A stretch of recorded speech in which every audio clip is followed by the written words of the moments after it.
तो दोस्तों, पिछले एपिसोड के अंत में हमने देखा था कि जनरल तंगवुलिन से होस्टेज छोड़ने के लिए कह रहा था। अब आगे देखेंगे। तंगवुलिन हल्की सी मुस्कान के साथ बोला, जनरल साहब, आपको सच में लगता है मैं पागल हूं, या आपको लगता है मैं बेवकूफ दिखता हूं? अब आप मुझसे रेप्यूटेशन की बात कर रहे हैं। हकीकत में आइए, प्लेन में एक पैराशूट लगवाइए और स्टाफ ऑफिसर शेन को मेरे साथ भेजिए। जब मुझे लगेगा कि मैं सुरक्षित हूं, तब मैं उसे पैराशूट के साथ नीचे कूदने दूंगा। मुझे पूरा भरोसा है कि आप लोग उसे वापस ले आने की ताकत रखते हैं। बेकार की बातें करके समय खराब करने की जरूरत नहीं है। इस वक्त आपके पास मुझे भरोसा करने के अलावा कोई रास्ता नहीं है। या फिर आप चाहेंगे कि मैं उसके साथ यहीं मर जाऊं? शन सिंह का पूरा शरीर कांप रहा था। उसकी सिसकियां रुकने का नाम नहीं ले रही थीं। उसके पैर बिल्कुल जवाब दे चुके थे। वह टैंगुलिन का सहारा लेकर ही खड़ी रह पा रही थी। शेन युए ने मुठ्ठियां भींच लीं। उसकी नजरें बर्फ जैसी ठंडी थीं। अगर कभी भविष्य में तुम मेरे हाथ लग गए तो अपनी किस्मत को कोसना पड़ेगा। तेंगबुलिन ने लापरवाही से कहा, भविष्य की बात भविष्य पर छोड़ देते हैं। अभी बताइए, क्या करना है? शेन्युए गुस्से में चिल्लाई, पीछे हटो, इन्हें एयरक्राफ्ट पर चढ़ने दो। टेंगवुलिन शेन शिंग को साथ लेकर स्काईविंग F-17 में चढ़ गया। उसने कैनोपी तुरंत बंद नहीं की और रूखे स्वर में बोला, वैसे एक और तरीका भी हो सकता है। बाद में स्टाफ ऑफिसर शेन मुझे डीमन आइलैंड तक एस्कॉर्ट कर दे, फिर वही एयरक्राफ्ट वापस यहां उड़ाकर ले आए। इससे आपका नुकसान भी कम होगा। मैंने सुना है स्काईविंग F-17 रिमोट कंट्रोल से भी उड़ सकता है। पता नहीं ये वाला कॉन्फ़िगर्ड है या नहीं। मैं नहीं चाहूंगा कि प्लेन अपने आप उड़कर वापस आए। अगर रिमोट कंट्रोल है तो बेहतर होगा आप लोग उसे ठीक कर लें, वरना आप समझ ही रहे हैं। शेन्युए को लगा जैसे सामने खड़ा ये नौजवान हर चाल पहले से सोचकर आया हो। नहीं, इसमें रिमोट कंट्रोल सिस्टम नहीं है, उसने ठंडे स्वर में कहा। बहुत अच्छा, टैंगवुलिन बोला। अगर आपको सच में अपनी छोटी बहन की परवाह है तो उम्मीद करता हूं आप मुझसे झूठ नहीं बोल रही। एयरक्राफ्ट के इंजन गूंज उठे और कैनोपी धीरे धीरे बंद हो गई। बाहर की दुनिया उनसे कट गई। टैंग वुलीन ने ब्लू सिल्वर ग्रास से शेन सिंह को बांधा और उसे को पायलट की सीट पर बैठा दिया। उसकी उंगलियां तेजी से बटन्स पर चलीं और स्काईविंग F-17 रनवे पर गरजता हुआ आगे बढ़ा। पल भर में वह काले स्याह आसमान में उड़ान भर चुका था। टैंग वुलीन की शानदार पायलटिंग देखकर शेन चिंग और भी घबरा गई। जैसे ही एयरक्राफ्ट नॉर्थ सी आर्मी कोर्प के बेस से बाहर निकला, उसकी आंखों से आंसू अपने आप बहने लगे। अब उसकी किस्मत पूरी तरह उस युवक के हाथ में थी। पहली बार उसने टैंग वुलिन को ध्यान से देखा। साइड से उसकी लंबी पलकें, सुथरा चेहरा और साफ आंखें दिख रही थीं। सिर्फ शक्ल देखकर कोई भी उसे खतरनाक अपराधी नहीं समझता। कहते हैं ना, दिखावा बहुत कुछ बदल देता है। उसकी अच्छी शक्ल देखकर शेन शिंग के दिल का डर और गुस्सा थोड़ा कम हो गया। क्या क्या तुम मुझे मार दोगे? उसने कांपती आवाज में पूछा। टेंगवुलिन मुस्कुराया। मुझे तो लगा था तुम्हें मरने से डर नहीं लगता। शेन शिंग की आंखों में गुस्सा भड़क उठा। हिम्मत है तो मारकर दिखाओ, वैसे भी तुम खुद भी नहीं बचोगे। टेंगवुलिन बोला, जब तक तुम्हारी बहन कोई बेवकूफी नहीं करती, मुझे तुम्हें मारने की कोई वजह नहीं है। मेरा तुमसे कोई निजी दुश्मनी भी नहीं है, चुपचाप बैठी रहो। स्काईविंग F-17 पूरी रफ्तार से उड़ रहा था। 30 किलोमीटर का फासला पल भर में पार हो गया। एयरक्राफ्ट नीचे उतरने लगा और डीमन आइलैंड की सीमा में पहुंचने ही वाला था। जैसा उसने सोचा था, शेन युए अपनी बहन की वजह से कोई हमला नहीं करवा पाई। अचानक टैंग वुलीन ने कंट्रोल लीवर खींचा। एयरक्राफ्ट फिर ऊपर चढ़ा, आसमान में एक खूबसूरत घुमाव बनाया और वापस नॉर्थ सी आर्मी कोर्प की तरफ उड़ गया। ये क्या कर रहे हो? तुमने तो कहा था मैं प्लेन वापस उड़ाऊंगी। शेन सिंह हैरानी से चिल्लाई। टैंग वुलिन हंसा। तुम स्टाफ ऑफिसर होकर भी नहीं जानती, वॉर में सब जायज होता है। बात करते करते एयरक्राफ्ट फिर से 30 किलोमीटर का फासला पार कर चुका था। टैंग वुलिन ने ब्लू सिल्वर एम्परर हटा लिया। सीट बेल्ट बांध लो। पैराशूट की मांग उसने सिर्फ शन युए को भ्रमित करने के लिए की थी, ताकि उसे एयरक्राफ्ट की ज्यादा समझ नहीं है। शन सिंह समझ गई और जल्दी से सीट बेल्ट बांध ली। टैंग वुलिन मुस्कुराया। नीले पहाड़ हमेशा खड़े रहते हैं, हरे पानी हमेशा बहते रहते हैं। कभी न कभी फिर मुलाकात होगी। इतना कहकर उसने शन सिंह के पेट पर हल्का सा थपका मारा। उसके अंदर गर्म लहर दौड़ गई और उसकी सील की गई सोल पावर वापस आ गई। अगले ही पल टैंग वुलिन ने एक बटन दबाया और को पायलट की सीट जोर से बाहर निकल गई। तुम कमीने, मैं तुम्हें कभी माफ नहीं करूंगी, शेनिंग आसमान में उड़ते हुए चीखी। उसकी धमकियां दूर होती गईं। टैंग वुलिन बस मुस्कुराया। स्काईविंग F-17 को पूरी ताकत से एक्सेलरेट किया और सीधे डीमन आइलैंड की तरफ उड़ गया। एयरक्राफ्ट डीमन आइलैंड में दाखिल हुआ और धीरे से उतर गया। तीसरा एयरक्राफ्ट। ये तीसरी बार था जब वह यहाँ प्लेन लेकर आया था और इस बार पूरा एयरक्राफ्ट था। जमीन पर उतरते ही टैंग गुलिन चौंक गया। ओल्ड डीमन नाइटमेयर और ओल्ड डीमन ब्लाइट के अलावा एक और बुजुर्ग था, लंबा चौड़ा डरावना। नॉर्थ सी आर्मी कॉर्प के सामने वह शुरू से अंत तक हालात पर काबू में था, लेकिन उस तीसरे ओल्ड डेमन की नजरें पड़ते ही उसके दिल में अजीब सा डर उठ गया। ओल्ड डेमन ब्लेड ने जोर से ताली बजाई। शानदार, आखिरकार कर ही दिखाया। टांग वुलिन ने ओल्ड डेमन नाइटमेयर की तरफ देखा। मैंने कर दिया, अब मेरे साथियों को छोड़ने का वक्त आ गया है ना? ओल्ड डीमन नाइटमेयर ने कंधे उचका दिए। कोई दिक्कत नहीं, ये ओल्ड डीमन हमेशा अपना वादा निभाता है। टैंग वुलिन थोड़ा चौंका। वे कहाँ हैं? ओल्ड डीमन नाइटमेयर दांत दिखाकर हंसा। मैंने उन्हें डेवावर को दे दिया है। मिलवाता हूं, ये है ओल्ड डीमन डेवावर। मैंने तुम सबको काफी समय तक टॉर्चर किया, अब उससे रहा नहीं गया। अब से तुम्हारे साथी उसके हैं। तुम। टैंग वुलिन का गुस्सा फूट पड़ा। ओल्ड डीमन डेवावर की आवाज भारी और कर्कश थी। शांत रहो, मैं उससे इतना बेरहम नहीं हूं। मुझे ड्रग्स वगैरह से टॉर्चर करना पसंद नहीं। मेरी शर्त भी बहुत आसान है, अगर तुम कर पाए तो मैं सबको छोड़ दूंगा। टेंगवुलिन ने गहरी सांस ली और खुद को शांत किया। वह समझ गया था, ये ओल्ड डीमंस इतनी आसानी से छोड़ने वाले नहीं हैं। क्या करना होगा? उसने ठंडे स्वर में पूछा। ओल्ड डीमन डेवावर की आंखों में पागलपन चमक उठा। मेरा एक ही शौक है, खाना।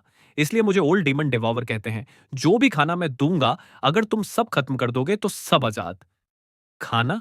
टैंग वुलिन का चेहरा अजीब हो गया। ये तो बहुत आसान लग रहा था।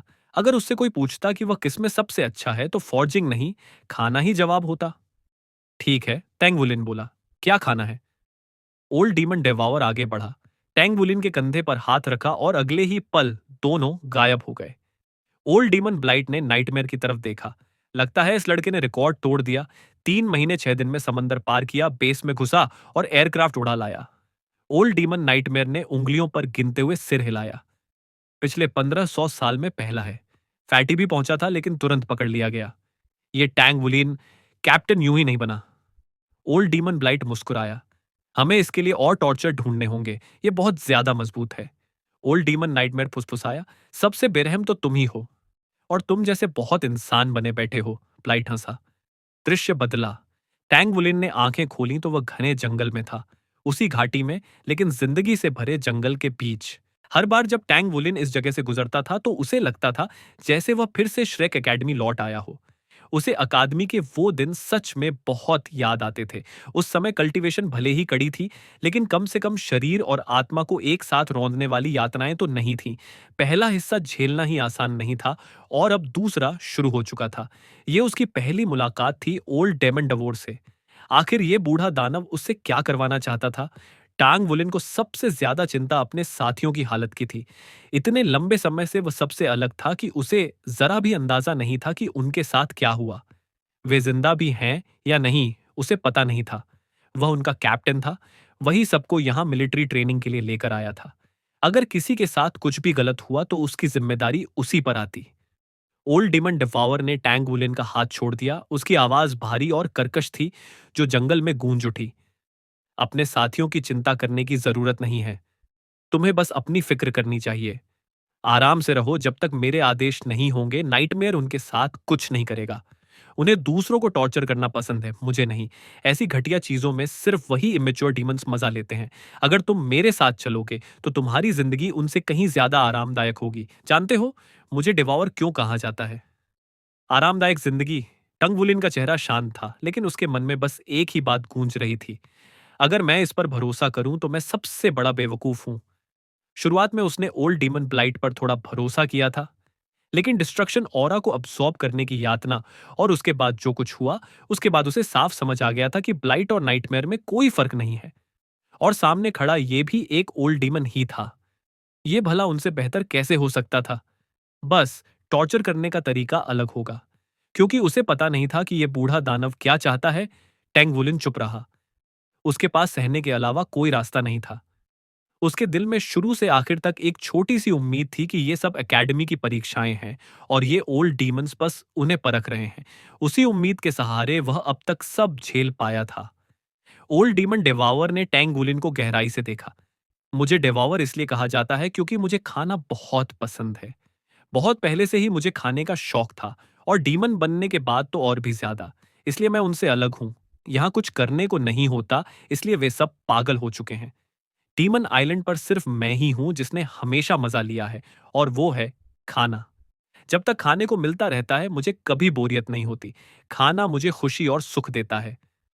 खाना, ये सुनते ही टांगुलीन ने अनजाने में लार निगल ली।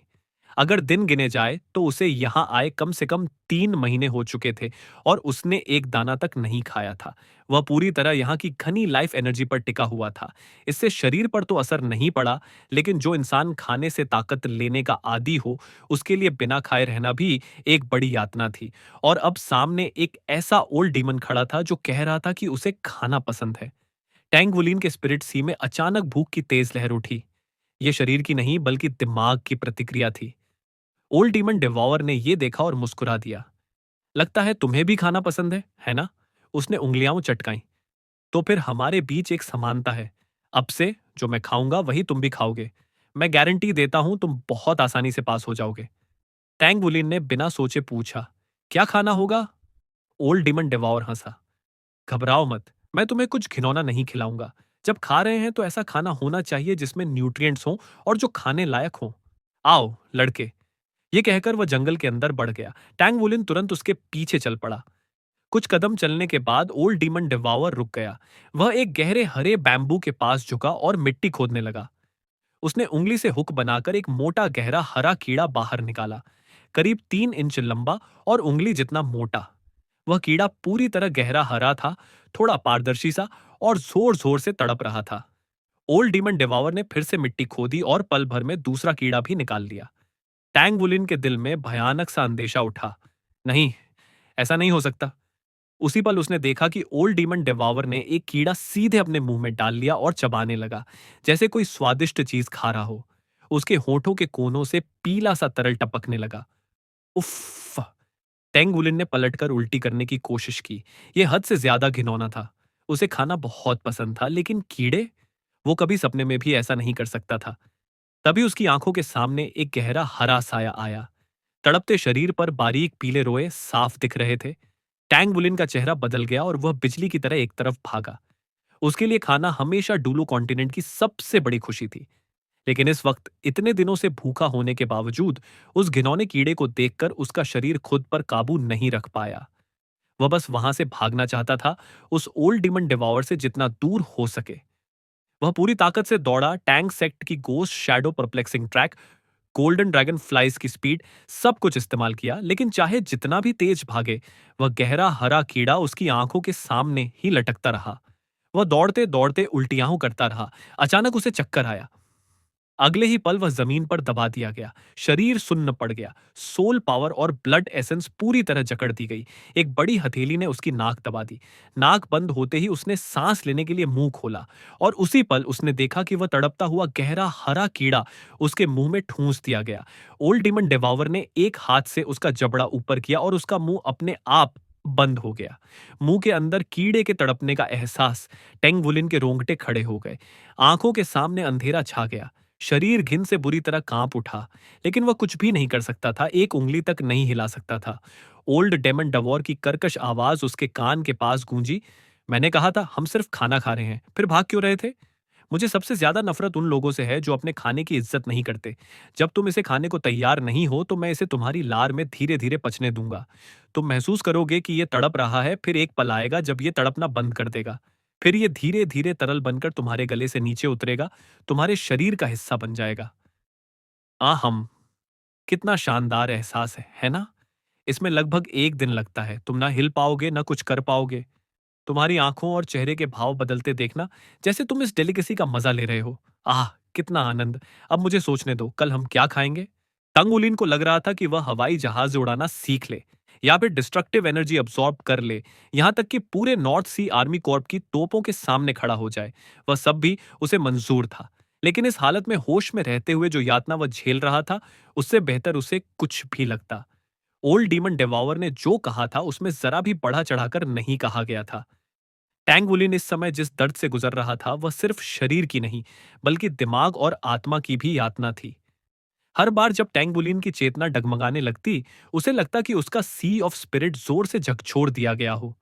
वह तुरंत होश में आ जाता। और उसी पल उसे अपने मुंह के अंदर की चीजों का एहसास बेहद साफ साफ होने लगता। वह एहसास इतना घिनौना था कि शब्दों में बयान करना मुश्किल था। उसे बस यही लग रहा था कि काश वह यहीं मर जाए। पूरा 24 घंटे बीत गए। आखिरकार ओल्ड डीमन डिवावर ने टैंगवुलिन के सिर पर जोर से थप्पड़ मारा और उसे बेहोश कर दिया।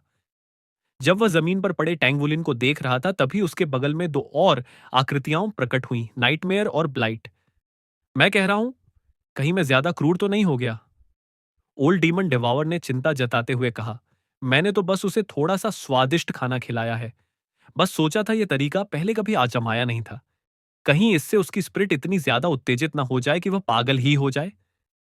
नाइटमेयर ने तिरस्कार भरी नजर से कहा, यह नाटक बंद कर। जब तूने उसे वो कीड़ा खिलाया था तब तुझे जरा भी हिचक नहीं हुई थी।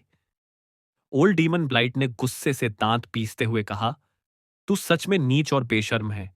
तूने हमें पहले यह तरीका क्यों नहीं बताया? तू ऐसा कैसे कर सकता है? यातना देने में तू हमसे आगे कैसे निकल गया? उसका चेहरा देखकर तो लगता है वह समझ बैठा होगा कि इस मामले में तू हम दोनों से बेहतर है। मुझे यह बिल्कुल पसंद नहीं आया। सच कहूं तो मैं बहुत असंतुष्ट हूं। हा हा हा हा। ओल्ड डीमन डिवावर जोर से हंसा। असंतुष्ट रहो या खुश, मुझे क्या। मुझे तो बस इतना पता है कि मैं यहां खूब मजे ले रहा हूं। ओह, अब मुझे यह तरीका बाकी छोटे बच्चों पर भी आजमाना चाहिए। उनकी प्रतिक्रिया देखना मजेदार होगा। पागल हो भी गए तो क्या, हमारे पास लोथ तो है ही, जो दिमाग ठीक करने में सबसे काम का है। लिटिल फटसो, लगता है अब हमारी रुचि एक जैसी हो गई है। ओल्ड डीमन डिवावर ने मुस्कुराते हुए चूलिजी से कहा, अब से मैं जो भी खाऊंगा तू भी वही खाएगा। मैं गारंटी देता हूं, तू ये परीक्षा आराम से पास कर लेगा। चूलिजी हाँफ रहा था। उसने पूरी ताकत से डिस्ट्रक्टिव एनर्जी अब्सॉर्ब की थी और किसी तरह दूसरी तरफ पहुंच गया था, लेकिन चाहे उसने जो भी तरीका अपनाया हो, वह नॉर्थ सी आर्मी कोर्प्स के बेस में दाखिल नहीं हो पाया। उसे याद ही नहीं था कि उसके साथ क्या हुआ। बस इतना याद था कि जब तोपों की गोलाबारी शुरू हुई, वह पहले ही डीमन आइलैंड वापस आ चुका था। ओल्ड डीमन नाइटमेयर ने उसे बताया कि वह असफल हो चुका है और अब जहरीली धुंध छोड़ी जाएगी। ठीक उसी समय ओल्ड डीमन डिवावर जोशिगा की तरह प्रकट हुआ। उसने कहा कि अगर शू लीजी उसकी बात मान ले तो वह उसके साथियों को पॉइजन मिस्ट की यातना से बचा सकता है। इसके बाद वह उसे जंगल के अंदर ले गया। जब शू लीजी ने उस बड़े गहरे हरे रंग के कीड़े को देखा तो उसने कई बार पलकें झपकाईं। अगले ही पल उसने देखा कि ओल्ड डीमन डिवावर ने एक कीड़ा उठाकर सीधे अपने मुंह में डाल लिया और जोर जोर से चबाने लगा। जूलीजी की आंखें फटी की फटी रह गईं। ओल्ड डीमन डेवावर मुस्कुराते हुए उसे देख रहा था। तभी उसने चू लिजी को सदमे में कहते सुना, ये ये खाया जा सकता है? स्वादिष्ट है क्या? अब बारी ओल्ड डीमन डेवावर के चौंकने की थी। उसने देखा कि शू लिजी ने हाथ बढ़ाया, उसकी हथेली से एक और कीड़ा उठाया और बिना हिचक उसे अपने मुंह में डाल लिया। वह भी जोर से चबाने लगा। ये थोड़ी देर चबाने के बाद शू लिजी की आंखें चमक उठीं। उसका एडम्स एप्पल हिला और साफ था कि उसने कीड़ा निगल लिया है। वाह, मुझे लगा था यह बेहद घिनौना होगा। शूलिजी उत्साहित होकर बोला। किसे पता था कि इसका स्वाद इतना अच्छा होगा।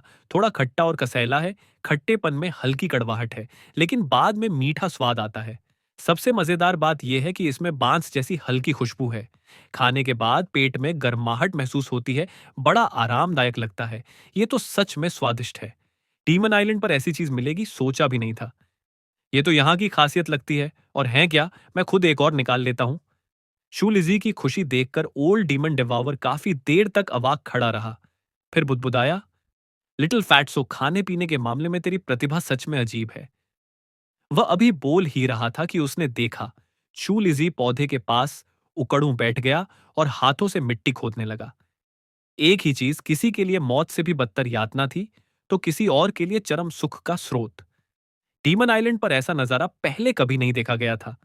ओल्ड डीमन डिवावर हार मानने वालों में से नहीं था। इस द्वीप का कोई भी ओल्ड डीमन हार स्वीकार नहीं करता था। इसलिए डिवावर ने दिमाग लगाकर ऐसे हाई ग्रेड खाने ढूंढने शुरू किए जो चूलीजी को नापसंद हो। लेकिन उसे क्या पता था कि चूलीजी को परोसी गई किसी भी चीज से कभी इनकार ही नहीं करता। शुरुआत में वह थोड़ा हिचकता, लेकिन जितना ज्यादा खाता उतना ही खुश और उत्साहित होता जाता। आखिर में तो उसका चेहरा लाल पड़ जाता।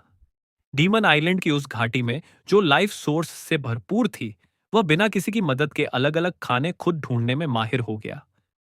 ओल्ड डीमन डिवावर को आखिरकार समर्पण करना पड़ा। उसे बाकी लोगों को यातना देने पर ही ध्यान देना पड़ा। वह मानने को मजबूर था कि शू लीजी की प्राकृतिक प्रतिभा असाधारण थी, भले ही वह कभी कभी मूर्ख भी लगता था। बिना किसी शक के शू लीजी ने सारे रिकॉर्ड तोड़ दिए थे। टैंग वुलिन को बिल्कुल भी पता नहीं था कि ये 2 महीने कैसे बीते। वह जागते समय भी आधी बेहोशी में रहता। शरीर की यातना वह झेल सकता था, लेकिन उसकी स्पिरिट पूरी तरह टूट रही थी। वह खुद खाने का शौकीन था, लेकिन ओल्ड डेमन डवॉर की यातना ने उसे इस हालत में पहुंचा दिया था कि खाना देखते ही उल्टी आने लगती थी। फिर भी उसके शरीर की जबरदस्त एडप्टिव क्षमता धीरे धीरे काम करने लगी। टैंग वुलिन ने जल्दी ही महसूस किया कि इतनी यातना के बावजूद उसका शरीर कमजोर नहीं हो रहा था। उल्टा कीड़े, कॉकरोच, सांप, चूहे, चींटियां जैसे अजीब अजीब चीजें खाते रहने से उसकी ब्लड एसेंस और ज्यादा ताकतवर हो रही थी, खासकर उसका लाइफ सोर्स जो अब बेहद घना हो चुका था। ओल्ड डीमन डेवावर, आपका बहुत बहुत धन्यवाद, चू शाओयन ने कहा। क्या आपके पास अभी भी वो कीड़ा है? वो कितने समय तक जिंदा रह सकता है? क्या मैं आपसे एक एहसान मांग सकती हूँ? अगर हम और पकड़ लें तो आप युए जंगयू को भी खिला दीजिए। इनमें लाइफ सोर्स बहुत ज्यादा है, उसके शरीर के लिए जरूर फायदेमंद होगा। उसने पहले सेक्रीफाइस इस्तेमाल करके मुझे बचाया था और बहुत लाइफ सोर्स खो दिया था। अगर वह और कीड़े खा ले तो जरूर उसे लाभ होगा। ओल्ड डिमन डिवावर मुंह खोले देखता रह गया जब उसने देखा कि शू शाओयन उस बड़े गहरे हरे कीड़े को ऐसे हाथ में पकड़कर खेल रही थी जैसे कोई कीमती खजाना हो। इस दुनिया को क्या हो गया है? एक फूड टाइप टूल सोल मास्टर का कीड़े खाना तो फिर भी समझ आता है, लेकिन ये लड़की? पहली बार कीड़ा खाने पर शू शाओयन को भी वही यातना महसूस हुई थी जो टैंग वुलिन ने झेली थी। लेकिन उसने भी जल्दी समझ लिया था कि यह कीड़ा लाइफ सोर्स से भरा हुआ है। इसलिए जब ओल्ड डिमन डिवावर ने उसे दूसरी बार खिलाने की सोची, तो उसने खुद ही आगे बढ़कर ऐसा किया। बाकी मामलों में भले ही ये लड़की साधारण हो, लेकिन अनुकूलन की उसकी क्षमता सच में बेमिसाल है। बेशक कुछ लोग पूरी तरह टूट चुके थे, जैसे मुझे मार दो, चीसे चीख रहा था, उसकी स्पिरिट टूटने के कगार पर थी। मैं तुम्हें मार दूंगी, मुझे मौका मत देना। ये शिंगलन का सुंदर चेहरा पीला पड़ चुका था। मैं तुम्हें मार डालूंगी। युआनिन येहुई का शरीर लगातार कांप रहा था। ये तो कमाल की चीज है, मैं तो रो ही पड़ूं। युए जंगयू ने भावुक होकर कहा, ओल्ड डीमन डिवावर, क्या आप बता सकते हैं कि इन कीड़ों को कैसे संभाल कर रखा जाए? क्या मैं जाते समय कुछ साथ ले जा सकता हूं? अगर इन्हें सुरक्षित रखा जा सके तो इतनी लाइफ सोर्स के सहारे होली एंजल क्लैन सैक्रिफाइस जैसी क्षमता का और बेहतर इस्तेमाल कर सकता है। हमारे कबीले के पास धन की कोई कमी नहीं है। क्यों ना हम डीमन आइलैंड की इस घाटी में लाइफ सोर्स इंसेक्ट्स को इकट्ठा करने के लिए साथ काम करें। तो चलिए, आज के लिए बस इतना ही। आगे की कहानी हम अगले एपिसोड में जारी रखेंगे। अगर आपको ये वीडियो अच्छा लगा हो तो लाइक, कमेंट और चैनल को सब्सक्राइब जरूर करें। फिर मिलेंगे अगली वीडियो में। धन्यवाद।